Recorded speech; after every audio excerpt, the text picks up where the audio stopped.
احتجاج لوگوں نے بھی بہت کر لیے. اب آپ سب مل کے ایک ہم گرینڈ چیز کرتے ہیں, کیونکہ جیسے راجہ صاحب نے کہا تھا کہ 10-15 ہزار بندوں سے نہیں نکل سکتا, جو حکومت کو نہیں اس میں گھٹنے ٹکائے جا سکتے ہیں, تو آپ کو یو نیڈ اے گرینڈ. بالکل ٹھیک ہے. جو اپنے آپ کو لیڈر فائنلی ان کا ایک امتحان کا وقت آ گیا ہے. دیکھتے ہیں کہ کتنے ایم این ایز وہ لیڈرشپ چاہے سیکنڈ ٹیئر کی ہو, تھرڈ ٹیئر کی ہو, کتنی باہر نکلتی ہے اور کتنا عوام کے ساتھ وہ بھی قربانی دینے کو تیار ہے. تھینک یو ویری مچ شیخ فقاز اکرم صاحب. بات وہی ہے کہ انتظار پنجوتا صاحب کے حوالے سے جو بات کی گئی ہے تاوان کی اور اس کی وہ جب خود ہی تھوڑا سا اسٹیبل ہوں گے, بیکاز رائٹ ناؤ از ٹراماٹائزڈ, جب وہ اسٹیبل ہوں گے, جب وہ اس بات کرنے کی پوزیشن میں ہوں گے تو خود ان کلیئرٹی ہوگی. لیکن ظاہر ہے جو اس وقت کی جو چیزیں ہیں یا جو ہمارے سامنے آئی ہیں وہ لگتا نہیں ہے کہ کوئی تاوان کا کیس تھا, ادروائز عدالت کو ڈیفینیٹلی انٹیمیٹ کیا جاتا اور پھر تفتیش کا رخ ادھر بھی موڑا جاتا. مظہر عباس صاحب سے بھی ذرا بات کریں گے, ان کا تجزیہ بھی جانیں گے. یہی تمام چیزیں جو ڈیل کی بھی بات ہو رہی ہے, انتظار پنجوتا صاحب کی اس طرح سے بازیابی, پلس کچھ جگہوں سے اب خبریں آ رہی ہیں جس کا اندیشہ عمران خان صاحب کو بھی تھا کہ جی شاید میرا کیس جو ہے وہ ملٹری کورٹس میں چلایا جائے. اب کچھ خبریں ایسی آنی شروع ہو گئی ہیں کہ ایک حکومت کوئی اہم قانون سازی بھی کرنے جا رہی ہے. کل اسمبلی کا اجلاس بھی طلب کیا گیا ہے. انسداد دہشت گردی ایکٹ کی جو ترمیم تھی اس میں جو ایڈیشن تھا وہ بھی ہونے جا رہا ہے. Let's see. مظہر عباس ہمارے ساتھ بریک کے بعد موجود ہوں گے. Stay with us.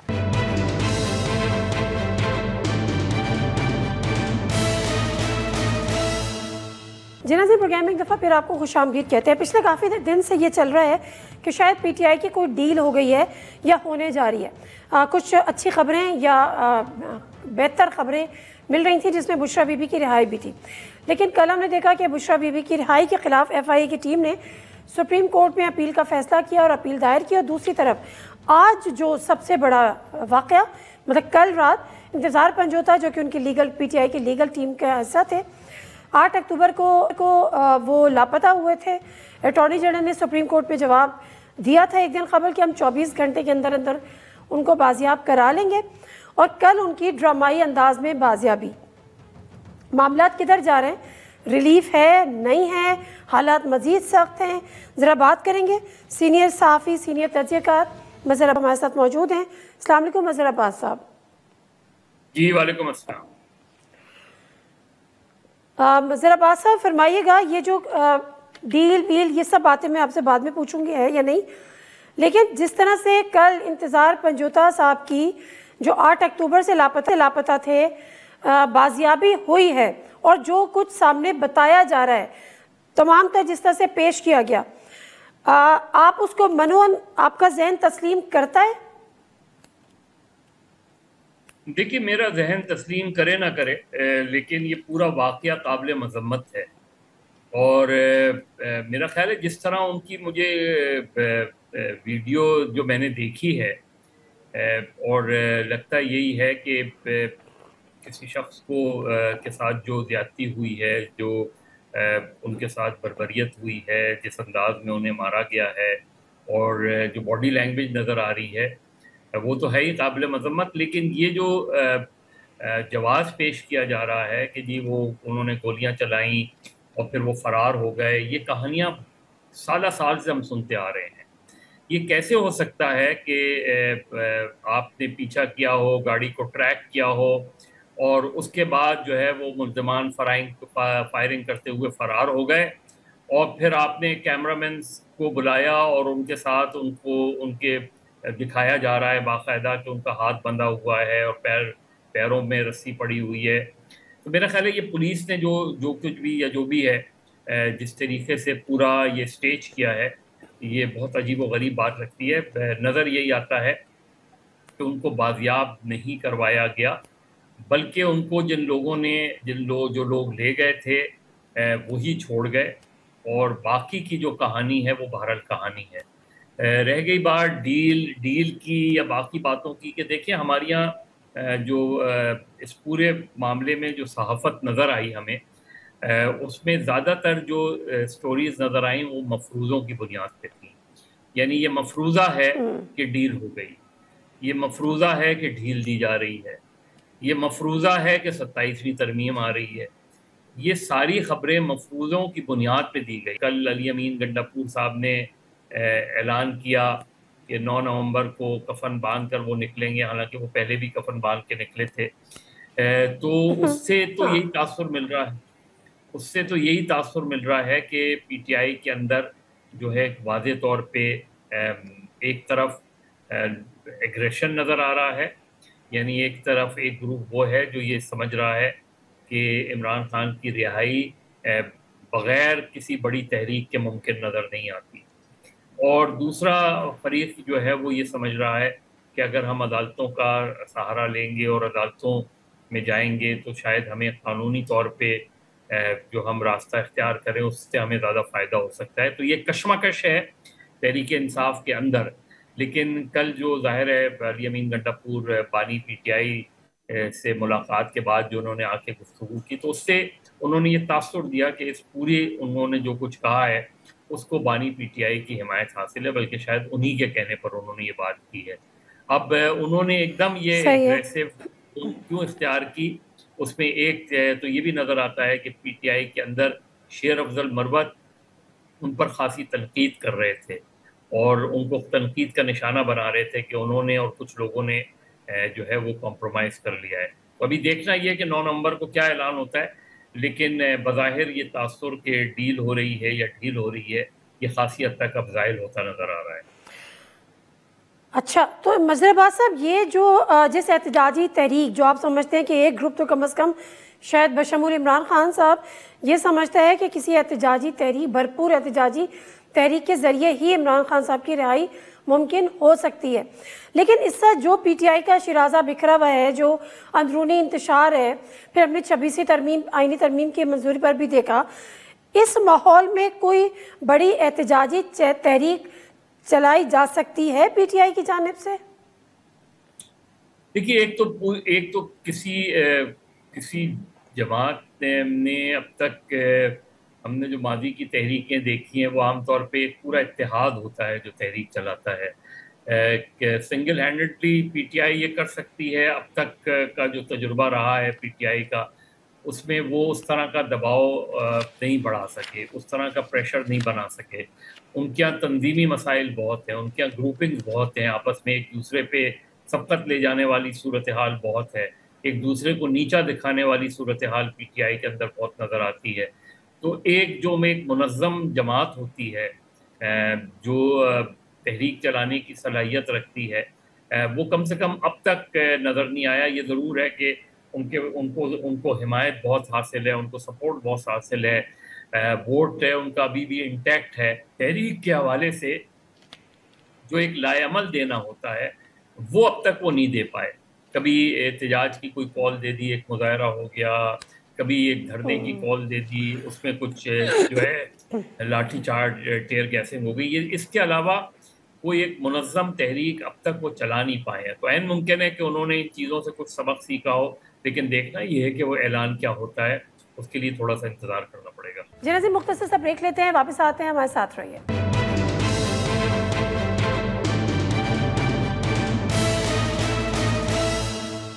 جی ناظرین، پروگرام میں ایک دفعہ پھر آپ کو خوش آمدید کہتے ہیں. اچھا سر، ایک چیز اور ہے، تھوڑا سا وقت آپ کا چاہوں گی. یہ جو انسداد دہشت گردی ایکٹ، اب اس میں فردر آپ کو پتہ ہے کہ ایک بل پیش ہوا، منظور بھی ہوا، قائمہ کمیٹی کے حوالے چلا گیا، ممکن ہے کہ آئندہ سینٹ سے بھی ہو جائے، اس کے بعد یہ آرڈیننس بن جائے، یہ ایکٹ آ جائے. سر، اس میں مزید انہوں نے کہا کہ کسی بھی مشتبہ شخص کی گرفتاری ہو سکتی ہے، اس کو قانونی قرار دیا جائے گا، 3 مہینے سے ہٹا کے 6 مہینے تک اس کو گرفتار رکھ سکتے ہیں. اس کی ضرورت کیوں پیش آئی ہے حکومت کو اس موقع پہ؟ کیا وجہ واقعی صرف اور صرف دہشت گردی ہے اس کے پیچھے؟ دیکھیں، جو دہشت گردی ہے اس میں تو کوئی شک نہیں ہے کہ دہشت گردی ملک میں ایک دم پھر سر اٹھا رہی ہے، اور چاہے وہ بلوچستان ہو یا خیبر پختونخوا، سابقہ فاٹا کے علاقے ہوں، اس میں جس تیزی سے دہشت گردی کے واقعات ہو رہے ہیں اس میں تو کوئی شک نہیں ہے کہ وہ صورتحال بڑی سنگین ہے. لیکن اگین ہم نے دیکھا ہے کہ دہشت گردی کا جو قانون 1997 میں لایا گیا تھا وہ بھی اسی مقاصد کے لیے لایا گیا تھا کہ دہشت گردی کو ختم کیا جائے.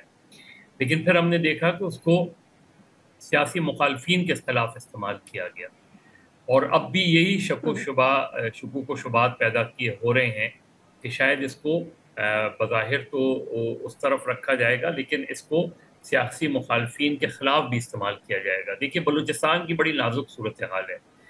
بلوچستان میں جو ایک طرف سیپریٹسٹ ہیں اور دوسری طرف قوم پرست ہیں. اگر آپ اختر مینگل جیسے شخص کے خلاف بھی دہشت گردی کا مقدمہ قائم کریں گے تو اس کو آپ دہشت گردی کے زمرے میں لیں گے یا سیاسی زمرے میں لیں گے؟ اسی طرح مہرنگ بلوچ کے پاس مہرنگ بلوچ کسی دہشت گردی کے واقعات میں ملوث نہیں ہوئی ہیں. وہ آج بھی جو ہے وہ پاکستان کی قومی سیاست کی ہوئی بات کرتی ہیں. تو اگر ان کے خلاف آپ دہشت گردی کا مقدمہ کریں گے تو اس کو ہم دہشت گردی کے زمرے میں لیں گے یا سیاست کے زمرے میں لیں گے؟ تو میرا خیال ہے یہ ایک باریک سی لائن ہے اور اس لیے اس میں احتیاط کی ضرورت ہے. ویسے بھی جب لوگوں کو اس طرح کے واقعات میں گرفتار کیا جاتا ہے تو ان کی گرفتاری کو ہفتوں اور مہینوں کے بعد شو کیا جاتا ہے. اب آپ قانونی طور پہ اگر کسی کو 3 مہینے یا 6 مہینے اپنے پاس رکھیں گے اور بعد میں پتہ چلے گا کہ اس کا کوئی قصور نہیں ہے تو اس کا ذمہ دار پھر کون ہوگا؟ تو میرا خیال ہے یہ ہمارے یہاں مس یوز آف اتھارٹی جو ہے اور مس یوز آف لا جو ہے اس کی ایک پوری تاریخ رہی ہے. اس لیے اور یہ بنیادی انسانی حقوق کے بھی خلاف بات ہے اس میں. تو میرا خیال ہے ایک نازک چیز ہے. اس کو تمام جو سول سوسائٹی ہے وہ اس قانون کو اور خود مسلم لیگ نون اور پیپلز پارٹی کی حکومتیں اور جماعتیں ماضی میں جب عمران خان کے دور میں لوگوں کو اسی طرح 90 روز کے بند کرنے کے لیے نیب کو پاور دی جا رہی تھی اور جو اس کی شدید طور پہ مخالفت کی گئی تھی. تو آج وہ چیز کیسے درست ہو سکتی ہے؟ اس کو دیکھنا پڑے گا. میرا خیال ہے اگر اس طرح کے دہشت گردی کے خلاف مقابلہ کرنا ہے تو ایک منظم طور پہ اور قومی سطح پہ مقابلہ کرنا پڑے گا جس میں اپوزیشن کا انپٹ بھی ضروری ہے. ٹھیک ہے سر، آخری سوال یہ کہ ڈیل کی جو ادھر ادھر سے باز گشت تھی یا جو گونج تھی خبریں تھیں اس کی تو آپ نفی کر رہے ہیں کہ ایسا کچھ نہیں ہے جو حالات و واقعات دیکھ بھی ہم رہے ہیں. اب رہ گیا عمران خان صاحب کا کیس. بارہا یہ باتیں ہوئی، خود عمران خان صاحب کئی دفعہ کہتے ہیں کہ جی آپ ملٹری کورٹس میں بھی لے جائیں لیکن میں اپنے وہیں میری پوزیشن وہیں ہوگی جو آج ہے. کیا ابھی بھی یہ تلوار خان صاحب کے سر پہ لٹک رہی ہے کہ ان کا کیس جو ہے وہ ملٹری کورٹس میں ہی چلے گا؟ دیکھیے نادیہ، عمران خان جیل میں ہیں، ان کا ٹرائل ہوتا ہے، انہیں سزا ہوتی ہے، چاہے وہ 9 مئی ہو یا ان پر آپ پابندی لگا دیتے ہیں، ان کو سیاست سے بے دخل کر دیتے ہیں اگر کسی بھی طریقے سے. اس طرح کوئی بھی مقبول لیڈر، اور اس میں تو خود حکومت کے حلقوں میں اگر معلوم کریں تو اس میں کوئی دو رائے نہیں پائی جاتی کہ وہ اس وقت پاکستان کے مقبول ترین لوگوں میں سے ہیں. تو اگر پاکستان کے مقبول ترین لیڈر کو آپ اس طرح بے دخل کر دیں گے سیاست سے تو اس کو لوگ ایکسیپٹ نہیں کریں گے. اور آپ جو بھی جواز پیدا کرتے رہیں، یہ بات مسلمہ طور پہ جو ہے وہ ثابت ہے ماضی کو اگر ہم سامنے رکھیں کہ سیاست سے اس طرح کوئی بھی بے دخل نہیں ہو سکتا. آپ نے بھٹو کو پھانسی دے کے، کیا بھٹو کو آپ نے فزیکلی تو سیاست سے بے دخل کر دیا، زندگی سے جو ہے وہ اس کی جس طریقے سے موت واقع ہوئی اور اس کو برسوں بعد سپریم کورٹ نے اس پورے ٹرائل کو جو ہے وہ غلط قرار دیا. تو بھٹو تو پاکستان کی سیاست کا حصہ رہا اور آج بھی سیاست کا حصہ ہے کسی نہ کسی حوالے سے، چاہے پارٹی اس سیاست پر آج کھڑی ہو یا نہ ہو. تو اس طرح سیاست سے کوئی بے دخل نہیں ہوتا. تو اگر آپ نے ماضی سے سبق نہیں سیکھا تو آپ یہ تجربہ کر کے دیکھ لیں، آپ کو اندازہ ہو جائے گا کہ عمران خان سیاست سے بے دخل ہو سکتے ہیں یا نہیں. لیکن آپ کو لگتا ہے کہ ملٹری کورٹ جائے گا، ان کا کیس ملٹری کورٹس میں چلے گا؟ دیکھیں اس پر بھی مجھے اگر عمران خان پہ ملٹری کورٹ میں مقدمہ چلتا ہے تو یہ یقین جانیں کہ عمران خان کو سیاسی طور پہ نقصان نہیں 100% فائدہ ہوگا. ٹھیک ہے، بہت شکریہ مظہر عباس صاحب، آپ کے ٹائم کا گفتگو کر رہے تھے. سب سے اہم بات تو یہ کہ جو ڈیل کی باتیں ہو رہی ہیں یا کہیں سے پھیلائی جا رہی ہیں، کچھ حکومت کے کچھ حلقے بھی کہہ رہے ہیں، جس طرح سے